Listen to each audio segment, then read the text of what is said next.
লক্ষ্মীর ভাণ্ডারের ১৫০০ টাকা যথেষ্ট, নাকি বিজেপির ৩,০০০ টাকার প্রতিশ্রুতি? কিসে ভরসা রাখছেন মালদহের বাসিন্দারা? এটা আমরা বিশ্বাস করি না। ও হলো অন্য লোক, তার কোনো ব্যালেন্স নাই। মুখে যেটা বলবে কাজে কিন্তু নাই। অন্য অন্য ওর রাজ্যে কি করেছে? ও তো অন্য অন্য রাজ্যে থাকে, ওই রাজ্যে কোথায় আর লক্ষ্মী ভাণ্ডার আর কোথায় কি, কোনোটা তো নাই। ও দিবে, ওটা ভবিষ্যতের কথা। অতীতকাল, বর্তমানকাল, ভবিষ্যৎকাল। বর্তমানের কথা যেটা পাচ্ছি সেটা নিয়ে আমরা সন্তুষ্ট। না, কোনোটা বিশ্বাস করি না আমি।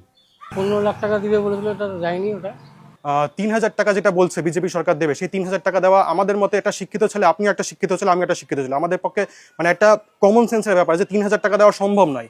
৩,০০০ টাকা দিলে বাকি যেগুলো বেতন আছে সেগুলো বেতন কোথা থেকে দেবে? ৩,০০০ টাকা কি দেওয়া সম্ভব? আপনার মতে কি মনে হয় ৩,০০০ টাকা দেওয়া সম্ভব? সম্ভব নয় ৩,০০০ টাকা দেওয়া। না, মোদি যা প্রতিশ্রুতি দেয় সেটা একটাও প্রতিশ্রুতি রাখে না।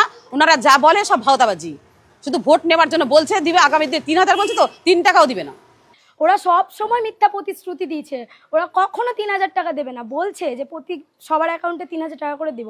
এর আগেও তো বলেছিল যে 15 লক্ষ টাকা করে সবার অ্যাকাউন্টে দিব, দিয়েছে কি? কখনো দেয়নি।